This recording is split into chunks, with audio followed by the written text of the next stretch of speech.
రావడం జరిగిందండి. యాక్చువల్‌గా నేను ఎలా వచ్చాయని చెప్తాను. నేను చెన్నైలో జాబ్ చేసేటప్పుడు 2007లోనే నాకు ఒక మాస్టర్, నా నెల్లూరు మాస్టర్ సుధీర్ గారని, ఆయన నా రూమ్ ఎదురుగా ఉంటే పలకరిస్తే వెళ్ళాను. వెళ్తే ఆయన కళ్ళు రూమ్‌లోకి పిలిచి లైట్‌లన్నీ ఆపేసి పత్రి సార్ చెప్పినట్టే చీకట్లో కూర్చోబెట్టి మెడిటేషన్ చేయించారు. సో, ఒక 20 మినిట్స్ కొద్దిసేపు మెడిటేషన్ చేస్తే, ఒక హాఫ్ అన్ అవర్ అలా మెడిటేషన్ చేస్తే చాలా బాగుండింది. చాలా ఒక వెలుతురు కనిపించడం, ఒక కన్ను కనిపిస్తుంటే ఏదో శివ మాస్టర్ కనిపించారని చెప్పారు. సో, అప్పుడు నేను అదేం నమ్మలేదు. కళ్ళు మూసుకొని కూర్చుంటే గమ్ముగా ఏమొస్తుంది అని చెప్పేసి నేను పక్క రోజు నుంచి రోజు చేయండి అన్నారు. నేను వాయిదా వేసేసాను. 2007లో వాయిదా వేశానండి. అయితే నేను అంతకుముందు ఏందంటే, నేను షిర్డీ సాయిబాబాకి బాగా పూర్తిగా చిన్నప్పటి నుంచే చదువుకునే రోజుల నుంచే పూర్తిగా శరణాగతి సాయిబాబాకి. ఎలా అంటే ఒక సద్గురువు దగ్గరికి తీస్తే మనల్ని ఎలా నడిపిస్తారో అలా నడిపించేవారు. సో, ఏది కోరకుండా గురువు ఎలా నడిపిస్తే అలా పోతుండేవాడిని. ఎప్పుడైనా సరే మన జీవితం ధ్యానానికి పూర్వం, ధ్యానం తర్వాత అనేది ఉంటుందండి ప్రతి ఒక్కరికి. ఇప్పుడు ఎలా అయితే మన జీవితం ఇప్పుడు ఒక సముద్రంలో ఒక నావ ప్రయాణం చేసినప్పుడు దిక్సూచి ఉంటే ఆ నావ గమ్యం చేరుతుంది. దిక్సూచి గాని లేదనుకోండి, ఆ నావ గమ్యం చేరలేదు. ఇప్పుడు మనం కూడా మన జీవితాలు కూడా తీసుకుంటే ధ్యానానికి పూర్వం ఏదో బతికేస్తూ ఉన్నాం. కానీ ధ్యానం తర్వాత చూసుకుంటే మన జీవితము ఆ గమ్యానికి చేరుకునే మార్గాన్ని బ్రహ్మర్షి పితామహ పత్రిజీ గారు ఎలా చక్కగా తీసుకెళ్తున్నారు మనమే చూడొచ్చు. ఒక్కొక్కరి జీవితాలు చూస్తే ఒక్కొక్కరిని ఒక ముత్యాలాగా, కాని ముత్యాలాగా సార్ తయారు చేశారు. ఎందుకని? ఈ ధ్యానం అనే ఈ మార్గంలో. సో, అలా నేను 2007లో వాయిదా వేశానండి. వాయిదా వేసి చెన్నై టు నెల్లూరు వస్తూ ఉండేవాడిని. సో, చూడండి, గురువులకి మన దగ్గర మనం ఏదుంటే, ఏ సందేహం ఉంటే అది వెంటనే వాళ్ళు తీరుస్తూ ఉంటారు. నేను ఇలా జర్నీ చేసేటప్పుడు చిన్న పిల్లలు అనేక మంది చూసేవాడిని అండి. రైల్లో, ప్లాట్ఫామ్ దగ్గర, బయట అంతా చూసేవాడిని. చూసినప్పుడు వాళ్ళు ఎంతో, అంటే ఎవరు పెద్దోళ్ళు లేక, అనాథలు, తల్లిదండ్రులు లేక ఆహారం కోసం చేజాపేవాళ్ళు, ఇంకా రకరకాలు అన్ని యాక్టివిటీస్ ఎక్కువ అలాంటి పిల్లలు ఎక్కువ కనిపించేవాళ్ళు. యాక్చువల్ నాకు ఫస్ట్ నుంచి ఏంటంటే పిల్లల్ని దగ్గరికి తీయాలి, చదువు చెప్పాలి అలాంటి వాళ్ళు, కానీ ఫస్ట్ నుంచి ఉండేది. సో, అందువల్ల ఫస్ట్ నాకు నా బీజం భగవంతుడు అలా వేశారు. సో, అలా కనిపిస్తుండేసరికి ఇదేంటిది, అందరూ ఇప్పుడు మనం బాగున్నాము, వాళ్ళు హ్యాపీగా ఉండొచ్చు కదా, వాళ్ళకి చిన్న వయసు నుంచి ఎందుకని అని కొంచెం, భగవంతుడు శక్తిమంతుడు కదా, మనలాంటి వాళ్ళం ఏం చేయగలుగుతాము, ఆయన శక్తిమంతుడు కదా, ఆయన అనుకుంటే ఏమైనా చేస్తాడు అని చెప్పి అనుకుంటా జర్నీ చేస్తూ వచ్చిండేది. వీకెండ్స్ జర్నీ రాను పోను వస్తుండేదండి. ఒకరోజు ఆల్ ఆఫ్ సడన్ నేను అప్పటికి, ఇది ధ్యానానికి ముందు చెప్తున్నాను, ధ్యానం ఇంకా రాలేదు. 2008, 2009 ఆ టైంలో అక్కడ నేను చెన్నైలో పోతూ ఉంటే ఒక ఆఫీస్ దగ్గరలో కొప్పుతొట్టి దగ్గర ఒక అబ్బాయి ఒక డిస్పోజల్ గ్లాస్ లో ఎండిపోయిన అన్నం మెతుకులు, చిన్న 10 years కూడా ఉండవు, ఎండిపోయిన అన్నం మెతుకులు వేరుకొని తింటున్నాడండి. మేడం ఆడిబుల్, వాయిస్ ఓకే కదా మేడం? వినిపిస్తాను సార్ బాగా. ఓకే. Okay sir. సో, ఆ డిస్పోజల్ ఎండిపోయిన అన్నం మెతుకులు వేరుకొని తిన్న ఆ చిన్న బిడ్డను చూసి, ఈ చిన్న వయసులో, అంత వయసులో అలాంటి పరిస్థితి ఏంటి, నిజంగా అంటే అప్పుడు బాగా భగవంతుడు అనేది తెలుసు అన్నమాట చిన్నప్పటి నుంచి. భగవంతుడు ఉన్నాడు కదా, ఉన్నప్పుడు ఆయన శక్తిమంతుడు, ఆయన అనుకుంటే ఈ చిన్న బిడ్డలకి ఆయన ఎంతసేపు ఏమన్నా సహాయం చేయడానికి అని, సరే మనలాంటి వాళ్ళు అనేది ఒక 10-20 ఇచ్చేస్తాము, ఆహారం పెడతాము, వచ్చేస్తాము అంటే మళ్ళీ మామూలే కదా పరిస్థితి అని అదే ఆలోచనలో పడుతూ చూసిన ఆ ఇన్సిడెంట్ చాలా ఇదనిపించింది మనసుకి, ఆ వయసులో ఏంటని. సరే, కరెక్ట్గా నేను వీకెండ్ వచ్చాను, పక్క రోజు ఇంటికి వచ్చాను. సాటర్డే మా నాన్నగారు టీవీ పెట్టినారు. ఇంట్లో ఎక్కువ మేము టీవీ పెట్టుంటాం కాబట్టి గురువులు టీవీ ద్వారానే ఏదైనా నాకు 2-3 ఇన్సిడెంట్స్ మెసేజ్ ఇచ్చారు. సో, ఆ టీవీలో బ్రహ్మోత్సవాలు జరుగుతూ ఉన్నాయి. ఆయన తిరుమలలో వెంకటేశ్వర స్వామి, అమ్మవారు ఇద్దరు శ్రీదేవి భూదేవి సమేత వెంకటేశ్వర స్వామి కూర్చొని బంగారు ఉయ్యాల్లో అలా ఆయన ఉయ్యాలు ఊగుతూ ఉన్నాడు. ఇంకా అది చూడంగానే నాకు మనసు కొంచెం భగవంతుడు ఈయనేమో బంగారు ఉయ్యాల్లో అవుతున్నాడు, అక్కడ బయట చూస్తే చిన్న బిడ్డలు వాళ్ళకి ఏం తెలుసని వాళ్ళు ఆహారం కోసం అలా అలమటిస్తున్నారు అని ఒకటే విపరీతమైన మనసుకి అనిపించి, నిజంగా భగవంతుడు అయితే ఎందుకు ఇలా గమ్ముకుంటాడు చూస్తా అని ఒక భగవంతుడి మీద ఒక తెలియని ఒక ఇది అసంతృప్తి, ఒక ఇది ఏర్పడింది. చూడండి, మనం ఎవరైనా ఒక మనిషిని ఏలెత్తి చూపిస్తే, రే నువ్వు నన్నే అంటావా అని మన పైకి వస్తారు, కోపడతారు. కానీ ఆయన భగవంతుడు కదండి, వెంటనే ఏం చేశారు ఆయన, మనలో ఏదో ఒక అది తెలుసుకోవాలనే తపనతో ఉన్నాడు అని చెప్పేసి పక్క రోజు కరెక్ట్ గా ఒక బుక్ లో అండి, ఒక బుక్ ఓపెన్ చేశాను. సేమ్ ఏదైతే నేను చూసానో అదే ఇన్సిడెంట్ సత్యసాయిబాబా పుట్టపర్తిలో ఇలా జరిగింది అని చెప్పి దాంట్లో సత్యసాయి డివోటీస్ ఒక కాలం రాస్తున్నారు.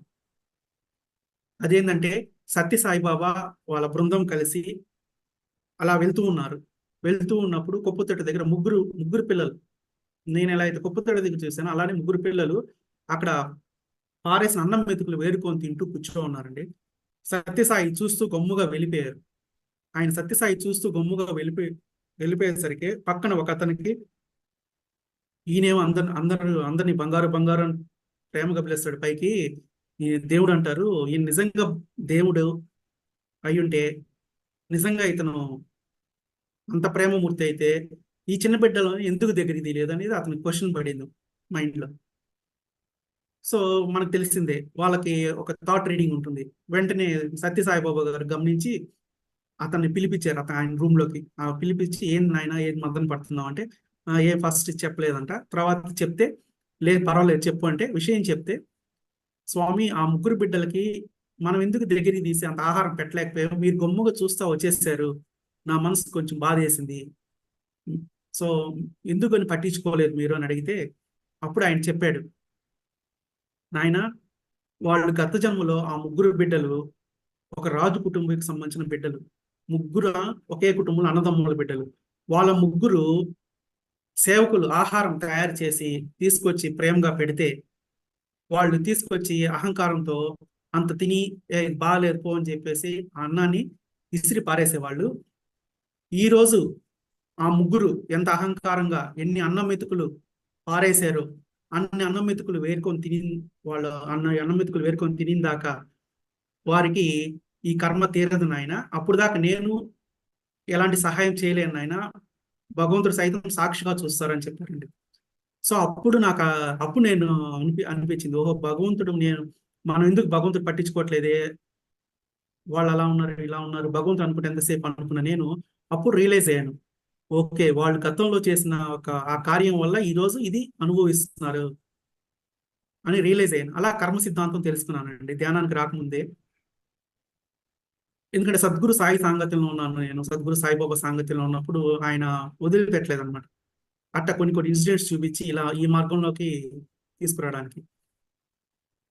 సో రియలైజ్ అయ్యాను, ఓకే చిన్న బిడ్డ, ఇప్పుడు ఆ బాబుకు తెలియదు నేను గత జన్మలో నేను చేసిన పాపం వల్ల, గత జన్మలో చేసిన పొరపాటు వల్ల ఈ రోజు నేను ఇది ఫేస్ చేస్తున్నాను అనేది తెలియదు. చిన్న బిడ్డకే కదా, ఎవరికి తెలియదు ఫస్ట్ లో, ఈ మార్గంలో రానంత వరకు మనకి ఎవరికి తెలియదు. సో వాళ్ళు ఏమనుకుంటారు, తెలిస్తే తప్పు చేయరు ఎవరు, ఇదిగో ఇది తప్పు చేసాము అని తెలిస్తే మరీ తప్పు చేయరు. వాళ్ళు గతంలో తప్పు చేసిన వాళ్ళే శిక్షించబడుతున్నారు అని తెలుసుకున్నప్పుడు, ఆ శిక్షణ అనుకున్నప్పుడు వాళ్ళు సరి చేసుకునే దానికి అవకాశం ఉంటుంది. మరి వీళ్ళకి ఎలా తెలుస్తుంది అని, వాళ్ళకే కాదు మన విషయాలైనా ఎలా తెలుస్తుంది మనకి అనేది నేను ఆ సమయంలో అండి అట్ట కొంతకాలం జరిగింది. సో ఆ తపన వల్ల ఏమో భగవంతుడు ఈ సత్య మార్గం సైడు 2010 మేలో అత్రి సార్ నెల్లూరుకి వస్తున్నారు, నాయుడుపేట నుంచి నెల్లూరు వస్తున్నారు, ఆన్ ద వేలో ఉన్నారు కాబట్టి మీరు కలవండి అని చెప్పి, నాకు ఎవరైతే 2007లో ధ్యాన పరిచయం చేస్తారో సుధీర్ గారని, ఆయనే 2010లో నన్ను, తమాషా ఏంటంటే 2010లో నేను అమ్మవారు పోసి చెన్నై నుంచి నెల్లూరు వచ్చి ఇంటికాడ రెస్ట్ తీసుకుంటున్నాను. ఆ రోజు చెన్నైకి రెస్ట్ అయిపోయింది, 1 మంత్ అయిపోయింది, చెన్నైకి పోవాల్సింది ఎందుకు ఆ రోజు వాయిదా వేసుకున్నానండి. వాయిదా వేసుకోవడం కూడా నిజంగా గురువుని కలవడమే ఏమో ఆ భాగ్యం కోసం. మరి ఆ రోజు పత్రి సార్ 2010 నెల్లూరుకి రావడం, సార్ని కలవడం, సార్ సాంగత్యంలోకి వచ్చి 20 నిమిషాలు మెడిటేషన్ చేయించారు సార్. సో ఆ రోజు కూడా ఏంటంటే, ఆ రోజు కూడా సార్ ఒకసారి ఫస్ట్ అండ్ లాస్ట్ తిట్టుకోవడం ఎలా అంటే, సార్ ఆ రోజు లేట్ గా రావడం జరిగింది కార్యక్రమానికి. ఈ సార్ లేట్ గా వచ్చారు, అందరు ఎదురు చూస్తూ ఉన్నారు. సో అందరూ సార్ వస్తున్నారు అని చెప్పి అందరిని కూర్చోబెట్టి మెడిటేషన్ లో కూర్చోబెట్టారు. సార్ మేము కూర్చోన్నాం, సార్ వస్తే చూడాలి, ఆయన ఎవరో చూడాలి అంటే, పత్రిజీ గారు గురువు గారు అంటే ఆయన ఎవరు, నేను ఇంతవరకు ఫోటో కూడా చూడలేదు అప్పుడు దాకా. సో చూడాలి అని చెప్పేసి అలా నేను కళ్ళు తెరిచి కూర్చోన్నాను.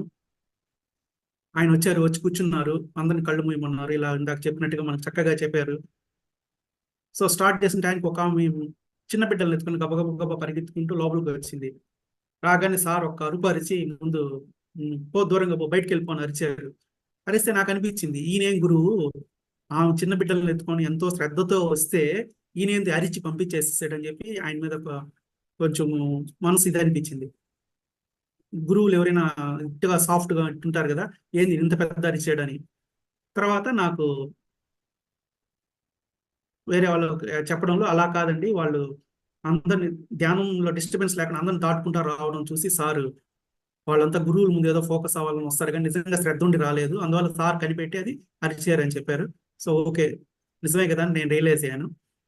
సో అదే ఫస్ట్ అండ్ లాస్ట్ సార్ నేను అలా అనుకోవడం ఫస్ట్. సో అలా సార్ సమక్షంలో ధ్యానం చేసిన తర్వాత సార్ ఆ రోజు ఇచ్చిన ఫస్ట్ మెసేజ్ ఏంటంటే, మన జీవితంలో ఏం చేయాలన్నా ఒక స్పష్టత ఉండాలి. ఒక స్పష్టత ఉన్నది ఉండినప్పుడు మన జీవితంలో ఏదైనా మనం చక్కగా చేయగలుగుతాం అనేది సార్ ఆ రోజు. సో అప్పుడు అనిపించింది, సో మనం ఏం చేయాలి, మంచి కార్యక్రమాలు చేయాలన్నా, ముందు ఏం చేయాలన్నా మన జీవితంలో ఏది పోవాలన్నా ఒక స్పష్టత అనేది ఉండాలి అనేది తెలుసుకున్నానండి సార్ ద్వారా. సో అలా ఆ రోజు నుంచి నాకు సార్ యొక్క సమక్షంలో ధ్యానం చేసినప్పటి నుంచి రోజు నైట్, రాత్రి అయితే చాలండి, మెడిటేషన్ లో కూర్చునేవాడిని, రాత్రి అంతా కూర్చునేవాడిని, తెల్లారిందాక అలానే కూర్చోండిపోయిండేవాడిని. నెల్లూరులో ఇంట్లో కూర్చున్నప్పుడు వచ్చి అమ్మోళ్ళు వచ్చి, ఏంద్రా అలా రాత్రులంతా కూర్చుంటున్నావు అంటే, సరే వాళ్ళని చూసి అటు పడుకున్నట్టు నటించేది, మళ్ళీ లేచి కూర్చునేది. బయట ఉన్నప్పుడు అంతే, రూమ్ లో ఉన్నప్పుడు అంతే. సో వాళ్ళు అడిగేవాళ్ళు, ఏం శివ ఇప్పుడు నైట్ కూర్చోంటున్నావు అని. సో వాళ్ళ ఎవరికి అర్థమయ్యేది కాదు, కానీ నేను మాత్రం నైట్ నైట్ అట్లా ఒక 3-4 ఇయర్స్, 2-3 ఇయర్స్ పాటు చక్కగా నైట్ అంతా చక్కగా కూర్చొని ధ్యానం చేసుకునేవాడిని, అట్టే కొద్దిసేపు నిద్రపోయేవాడిని. అలా నా సాధన జరుగుతుందండి. సో అలా జరిగే క్రమంలో ఒక 2 విషయాలు చెప్పి నేను సబ్జెక్ట్లోకి వెళ్ళిపోతాను. నా లైఫ్ ట్రాన్స్ఫర్మేషన్. సో నేను ఇంతకుముందు చిన్నప్పుడు నాన్ వెజ్ తినేవాడిని కాదు. మధ్యలో ఇంట్లో వాళ్ళు అది రే మంచి, ఇది మంచిది, అది మంచిది, ఇది ప్రోటీన్స్ అని చెప్పేసి అలవాటు అయిపోయింది బాగా. మెయిన్ చికెన్ అంటే సండే అయితే చికెన్ అని చెప్పి ఎదురు చూసి తినేది. సో అలా అలవాటు అయిపోయింది. నేను ఒకసారి చదువుకునే రోజుల్లోని చిన్నప్పుడే అమ్మోళ్ళని అడిగాను, ఇది దేవుడు పెట్టిన ఆహారమా లేదంటే మనిషి తయారు చేసుకుంటున్నాడా అని అడిగాను. అడిగితే అమ్ముండి, ఒరే ఈ భూమి మీద ఇంతమంది తింటుంటే భగవంతుడు పెట్టకపోతే ఎందుకు తింటారా అంటే, సరే నిజమే కావాలా, వాటికి అలా మోక్షం ఇస్తున్నాడేమో భగవంతుడు కోళ్ళు మేకలకి అంటే. అప్పుడు జ్ఞానం లేదు, నాకు జ్ఞానం లేదు. సో నేను కూడా ఏంది, వాళ్ళతో పాటు నిజమే కావాలా, అలా మోక్షం వస్తుంది కావాలా వాటికని అజ్ఞానంతో అలా కంటిన్యూ చేస్తే జరుగుతుంది. ఎప్పుడైతే ఈ ధ్యానానికి వచ్చానో, 2010 ధ్యానానికి వచ్చానో, ధ్యానానికి వచ్చిన కొన్ని నెలలకి, ఒక 6 నెలల తర్వాత ఒకరోజు తినేసి కూర్చున్నాను. చూడండి కరెక్ట్ గా అదే మా నాన్నగారు టీవీ న్యూస్ పెట్టినారు కింద, టీవీ స్క్రోలింగ్ 2011 ఫిబ్రవరి ఆ టైంలో, ఒక కుప్ప తొట్టులో బిడ్డని, ఎవరో చనిపోయిన బిడ్డను పడేస్తే ఆ బిడ్డని ఒక కుక్క పెరుగుకొని తింటుంది అని చెప్పి పలానా ప్రదేశంలో అని చెప్పి న్యూస్ కింద లైన్స్ స్క్రోలింగ్ వస్తుంది. సో అది చూడంగానే అనిపించింది నాకు, ఇప్పుడు నాకు కుక్కకి తేడా అయింది. కుక్కకి ప్రకృతి సహజ ఆహారం ఉండొచ్చు, దానికి ఆహారం దొరకదు, ఆహారం దొరకనప్పుడు ఏది ఏది అంటే అది తింటుంది. సో అప్పుడు మానవుడిగా మన బుద్ధి వికసించినప్పుడు మనం అలాంటి ఆహారం తినకూడదు కదా అని అప్పుడు దాకా తెలియదు. మనం తినే తప్పు కాదు అనుకున్నాను. ఎప్పుడైతే అది చదివానో వెంటనే, అరే నేను ఇప్పుడు కోడి లెగ్ పీసులు తిని పీక్కొని తిని కూర్చున్నానే, నాకు కుక్కకి తేడా అయింది అనిపించేసింది. అప్పుడు దాంతో సెల్ఫ్ రియలైజేషన్ జరిగిందండి. అది అప్పుడు నాకు చక్కగా పూర్తిగా మాంసాహారం నుంచి ఇంక మీదటిగా నేను తినకూడదు అనేది నిర్ణయానికి వచ్చేసి మాంసాహారం నుంచి పూర్తిగా శాకాహారికి మారానండి. నేను మారిన నెల రోజులకి అమ్మ నాన్న కూడా నాన్ వెజ్ మానేశారు. సో పూర్తిగా మాది శాకాహార కుటుంబం అయిపోయింది. అయితే మా సిస్టర్స్ చెల్లెళ్ళు వచ్చినప్పుడు, అల్లుళ్ళు వచ్చినప్పుడు ఏమవుతుందంటే, అల్లుళ్ళు వచ్చినప్పుడు తేవడం మొదలు పెట్టారు. నేను వద్దని చెప్పాను. బాగుంటుందిరా, అదైతే ఒక బాగుంటుందని మా అమ్మ అంటే, సరే మా నాన్న పోయి తెచ్చేవాళ్ళు. ఒకసారి తెచ్చినప్పుడు ఏమైందంటే, ఈవినింగ్ 7 o'clock తెచ్చారు వాళ్ళు, పొద్దుపోయి వస్తుంటే. 7 o'clock వండుతూ కరెంట్ పోయిందండి.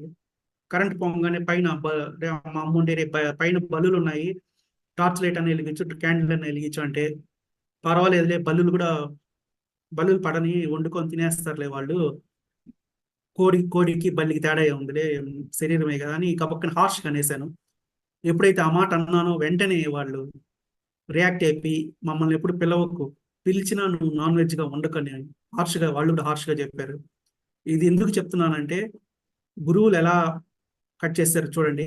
ఇంకా వాళ్ళు ఎప్పుడు వచ్చినా సరే, అల్లుళ్ళు ఎప్పుడు వచ్చినా సరే, వాళ్ళే నాన్ వెజ్ వద్దు, మేము మా ఇంటికి తిని వస్తాము, నువ్వు కూరగాయలు వండి పెట్టు మాకు అని చెప్పేసి వాళ్ళు పూర్తిగా దానికి సహకరించారు. సో అప్పటి నుంచి పూర్తిగా ఇంకా ఇంట్లో ఎప్పుడు నాన్ వెజ్ అనేది లేదు, పూర్తిగా శాకాహార కుటుంబంగా మారిపోయింది. సో నా చేత అలా మాట్లాడించింది కూడా, నేను ఎప్పుడు హార్ష్గా మాట్లాడిన ఎవరితో, అలాంటిది నాతో అంత గట్టిగా మాట్లాడించింది కూడా ఆ గురువులైన వాళ్ళ మాస్టర్సే అనుకుంటున్నాను. సో అలా పూర్తిగా ఇదయిందండి. సో అలా నా జర్నీ జరుగుతూ ఉన్నప్పుడు 2012లో కట్టాల్ పోయే ముందు కట్టాల్ అక్కడంతా విజన్స్ వచ్చేది. నేనేంటంటే సద్గురు సాయిబాబాతో నాకు బాగా అటాచ్మెంట్.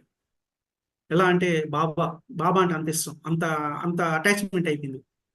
ఇప్పుడు నేనేం చేశాను, ఆయన ఒక క్వశ్చన్ వేశాను, సాయిబాబా నువ్వు ఉండగా నాకు మళ్ళీ ఈయన పత్రిజీ గారిని పరిచయం చేసావు, ఓకే ధ్యానం బాగుంది, చేస్తుంటే హ్యాపీగా ఉంటుంది, ఆనందంగా ఉంటుంది, మరి ఆయన గురువు ఎందుకు, మళ్ళీ నువ్వు ఉన్నావు కదా గురువుగా అని చెప్పి ఆయన్ని నేను, అంటే ఎక్కడ ఇప్పుడు దాకా సత్సంగాలు అటెండ్ కాలేదు, ఇప్పుడు సార్ క్లాస్ వెళ్ళలేదు నేను, బట్ ధ్యానం అయితే మాత్రం బాగా చక్కగా చేసుకుంటుండేవాడిని ఆయన సమక్షం చేసుకున్న తర్వాత. ఎప్పుడైతే నేను రిజెక్ట్ చేశాను, నువ్వు ఉన్నావు కదా బాబా, ఆయన నాకు అవసరం లేదు, ఆయన గురువు అవసరం లేదు అని ఏదో అనుకున్నాను, వెంటనే చూడండి, అంటే మనం నమ్మిన దాకా మనకి నిదర్శనాలు ఏదో ఒక విధంగా ఇవ్వాలి కాబట్టి వాళ్ళు ఇస్తుంటారు. వెంటనే కళ్ళు ముందు నేను ధ్యానంలో కూర్చున్నప్పుడల్లా పత్రిజీ గారు వచ్చేవారు. పత్రిజీ గారు వెనుక ఒక పెద్ద వెలుగు వచ్చేది, వెలుగు వెనుక ఎంతో మంది జనం వస్తున్నారు. ఇదేంది నీ అర్థం కాలేదు. ఎందుకంటే మనకి రెండోసారి పత్రిజీ వస్తున్నారు, పత్రిజీ వెనక వెలుగు వెనక ఒక గొడుగు, ఆ గొడుగు చూస్తే కానీ నాకు ఆయన సాయిబాబా యొక్క కాంతి రూపం వచ్చింది అని తెలియలేదు. అంటే మనం ఫొటోస్ చూసి అలవాటు ఉంటుంది కాబట్టి, ఫొటోస్ లో సాయిబాబా వెనక బాబూజీ ఒక ఆయన గొడుగు పట్టుకుంటారు. సో ఆయన గొడుగు పట్టుకుంటే అప్పుడు నాకు స్ట్రైక్ అయింది, ఓహో ఆయన బాబా ఇప్పుడు రూపంతో లేరు కాబట్టి కాంతి రూపంతో కనిపించారు. అయితే పత్రిజీ వెనక ఎందుకున్నారు, పత్రిజీ నడుస్తుంటే పత్రిజీ వెనక నడుస్తున్నారు. అప్పుడు నాకు అనిపించింది, ఓహో ఈయన కూడా పత్రిజీ గారి సాంగత్యంలో ఉండి పత్రిజీ గారితో పాటు వస్తున్నారేమో, ఆయన పత్రిజీ గారిని నన్ను ఫాలో అవ్వు అని చెప్పడం ఏమో అని ఒక ఒక అవగాహనకు వచ్చాను. సరే చక్కగా 2012 కట్టాల్లో ప్రోగ్రామ్కి మళ్ళీ పోయే ముందు ఈ విజన్స్ తో పాటు కట్టాలకు దగ్గరగా ఇంకా 2-3 రోజులు పోతాం అనగా ఒక విజన్ వచ్చిందండి. అక్కడ ఒక పెద్ద అరుగు ఉంది, చెట్టు ఉంది అక్కడ కడతాల్లో. అక్కడ తాజావుద్దీన్ బాబా ఉన్నారు. ఆయన ఇలా కూర్చోంటారు, ఇలా గొంతు కూర్చొని ఇలా పెట్టుకుంటారు. ఆయన ఎవరో కూడా నాకు తెలియదు, ఫోటో మాత్రం చూస్తున్నాను. సో ఆయన కల్లో ధ్యానంలో కూర్చున్నప్పుడు ఆయన ఒక అరుగు మీద ఉన్నారు. అరుగు మీద ఉంటే, అరే ఈయన ఎక్కడో చూసేనే, ఈయన ఏదో బాబా లాగున్నారే అనుకుంటా దగ్గరికి వెళ్ళాను. నేను దగ్గరికి వెళ్ళంగానే లేచి టక వెళ్తూ ఉన్నారు. లేచి వెళ్ళే టైం టు సాయిబాబా నడిచినట్టు అనిపించింది. అరే నేను సాయిబాబాను ఎవరు ఈయన అనుకుంటా దగ్గరికి వెళ్ళాను. దగ్గరికి వెళ్ళి చూడంగానే ఆయన ఎవరో కాదు, పత్రిజీ సారు, మనం బ్రహ్మర్షి పితామహ పత్రి సార్ ఉన్నారు. సో నాకు ఆ కళలో తాజా తాజావుద్దీన్ బాబా నుంచి సాయిబాబా నుంచి పత్రిజీ గారు, ఇట్లా 3 రూపాలుగా స్టెప్ బై స్టెప్ ట్రాన్స్ఫర్మేషన్ కనిపించింది. సో నాకు ఎందుకు ఇలా కనిపించారనేది అర్థం కాలేదు. సో మొత్తానికి ఆ బాబా ఎవరని కూడా తెలియలేదు నాకు. ఫోటో అయితే చూస్తున్నాను, తర్వాత వెతికితే తాజావుద్దీన్ బాబా అని పేరు ఉండింది. సరే మరి ఈయన ఎందుకు కనిపించారు, సాయిబాబా అంటే నేను ఫస్ట్ నుంచి ఆయన నమ్మాను, శరణాగతి. తర్వాత పత్రిజీ గారు సాంగత్యం లభించింది బాబా ద్వారా. మరి ఈయన తాజావుద్దీన్ బాబా ఎందుకు కనిపించారో నాకు తెలియలేదు.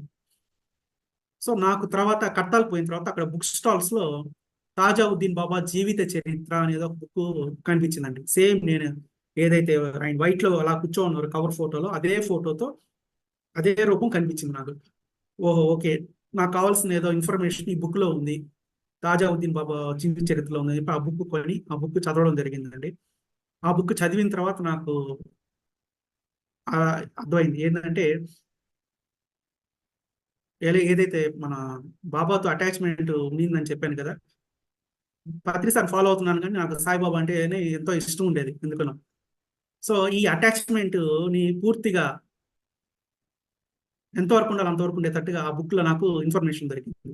ఎప్పుడైతే ఆ తాజావుద్దీన్ బాబా జీవిత చరిత్ర చదివానో అప్పుడు ఆ దాంట్లో ఆ పరబ్రహ్మ చైతన్య శక్తే ఈ నామరూపాలు తీసుకొని వస్తూ ఉంటుంది భూమి మీదకి ఎంతో మందిని చైతన్యపరచడానికి అనేది ఆ బుక్ లో ఒక ఎంతో చక్కగా క్లారిటీగా ఉంది కొన్ని పాయింట్స్. సో అది చదివిన తర్వాత నేను చక్కగా రియలైజ్ అయ్యి నేను ఆ అటాచ్మెంట్ తీసి చక్కగా ఇంకా పత్రిసారి యొక్క క్లాసెస్, పత్రిసారి ఈ మన యొక్క మూమెంట్ లో ఉండి ముందుకు పోవడం జరిగింది. సో ఇదంతా ఎందుకు చెప్తున్నానంటే, అంటే అటాచ్మెంట్ కూడా మనం ఒక గురువుతో మన ఒక మెట్టు మనం పైకి ఎదిగి మనల్ని తీసుకుపోవాలనుకున్నప్పుడు గురువులు మనం ఒక దగ్గరే కూర్చోవడం కూడా ఈ అటాచ్మెంట్ కూడా అది మన జర్నీకి అవరోధమేమో. అందువల్ల ఏంటంటే మాస్టర్స్ ముందుకు తీసుకుపోవడానికి పత్రి సార్ యొక్క సాంగత్యంలో తీసుకెళ్ళడానికి షిర్డీ సాయిబాబాని నేను వాళ్ళు ఈ రూపాలని నామరూపాలే చూస్తున్నారు మీరు, ఇదంతా ఒక పరబ్రహ్మ చైతన్య శక్తి అని చెప్పి ఒక క్లారిటీ ఇచ్చారు. సో అప్పుడు నేను చక్కగా పత్రి సార్ని ఫాలో అవుతూ ఇట ఇద్దరు గురువులు ఆది గురు శివుడిని ఇటు ఫాలో అవుతూ చక్కగా జర్నీలో ముందుకు పోతూ పత్రి సార్ పోతున్నాయండి. సో అలా ఇంకా మిగతా పక్కన పెడితే నాకు 2016 నుంచి నాకు మన నెల్లూరు PSSM లో నాకు సేవ చేసే భాగ్యం లభించిందండి. ఎలా అంటే నేను యాక్చువల్గా నాకు ఎందుకునో పూర్తిగా ఫస్ట్ నుంచి నాకు ఉన్న ఊర్లోనే ఉండి చేసుకోవాలి అని ఉండేది, జాబ్ కానీ మంచి విషయాలు కానీ. కానీ అనుకోకుండా సాఫ్ట్వేర్ వల్ల చెన్నైలో ఉండాల్సి వచ్చింది. సో నేను అది డ్రాప్ చేసేసి పూర్తిగా నెల్లూరుకి వచ్చేసి, సో నెల్లూరులో నేను 4 years పాటు చక్కగా మన PSSM లో సేవకి పత్రి సార్ భాగ్యంతో ఇచ్చారు. చాలా మంది విమర్శించారు, జాబ్ ను వదిలేసి వచ్చి మరీ చేయాల్సిన అవసరం ఏముంది అని, ఇంట్లో వాళ్ళు బయట వాళ్ళు. కానీ పత్రి సార్ దానికి నాకు 2017లో క్లారిటీ ఇచ్చారు. సార్ నెల్లూరుకి వచ్చినప్పుడు అనుకోకుండా పిరమిడ్ ఫ్యాక్టరీ ఓపెనింగ్ అప్పుడు సార్ నాకు, నాయన మనం వచ్చింది ఈ భూమి మీదకి దీనికోసమే నాయన, మనకు వేరే పని అవసరం లేదు, మనం ఇదే చేద్దాం నాయన అని చెప్పి సార్ క్లారిటీగా చక్కగా చెప్పిన తర్వాత ధైర్యంగా చక్కగా ఈ యొక్క సార్ యొక్క ప్రణాళికలో ముందుకు పోతూ ఉండడం జరుగుతుంది. సో నెక్స్ట్ స్కూల్స్ పిల్లలకి చెప్పాలంటే ఏదో పోయి వాళ్ళకి సబ్జెక్ట్ లో చెప్పకూడదు.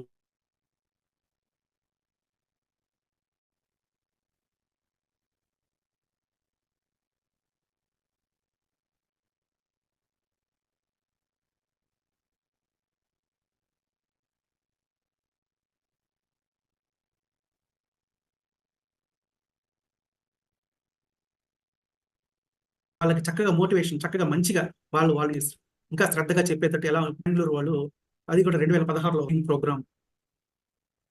మేడం ఆడిబులేనా? సార్ మేడం ఆడియో వస్తుంది కదా? వస్తుంది సార్. లేదా రావట్లే మేడం? వస్తాను సార్.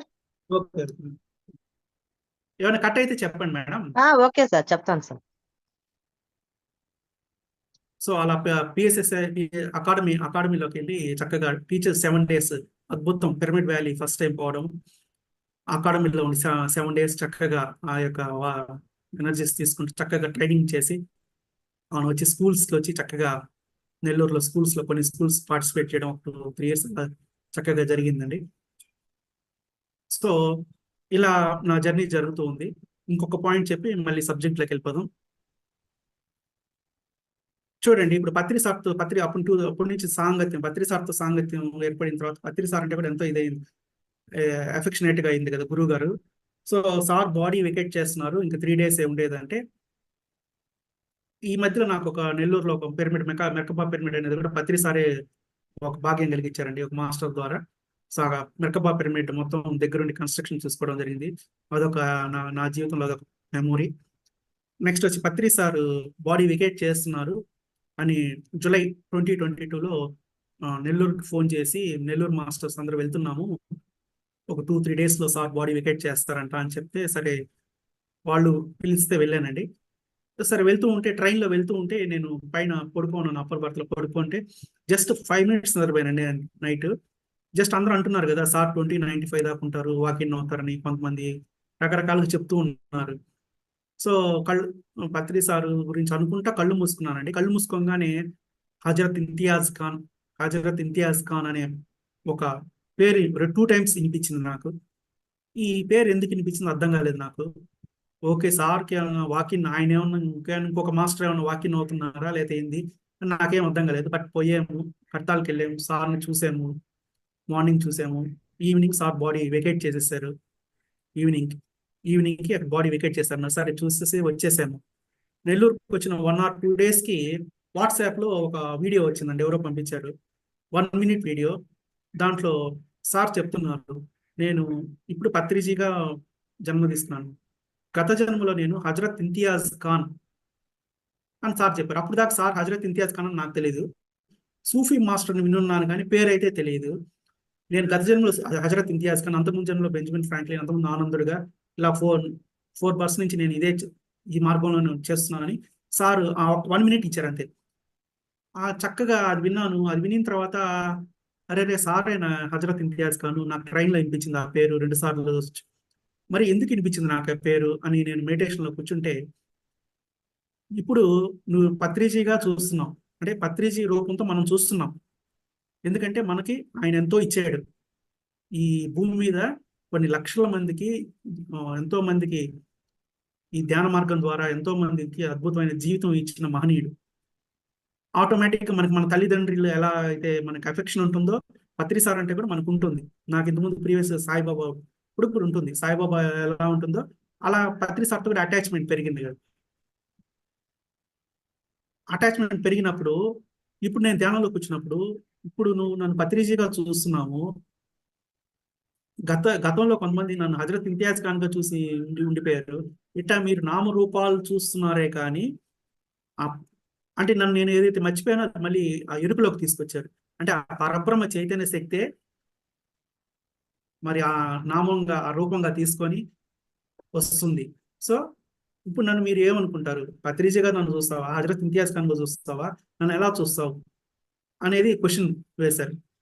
సో నాకు అప్పుడు అనిపించింది, ఓకే, మన నామరూపాల్లో కాదు ఇరుక్కుపోవడం, వాళ్ళు చెప్పింది మనం శ్రద్ధగా చేయడం, వాళ్ళు చెప్పింది ఆచరించడం, వాళ్ళు చెప్పింది సార్ ఏదైతే మహా ప్రణాళికలో వచ్చారో ధ్యాన జగత్, పిరమిడ్ జగత్, శాకాహార జగత్, దాన్ని మనం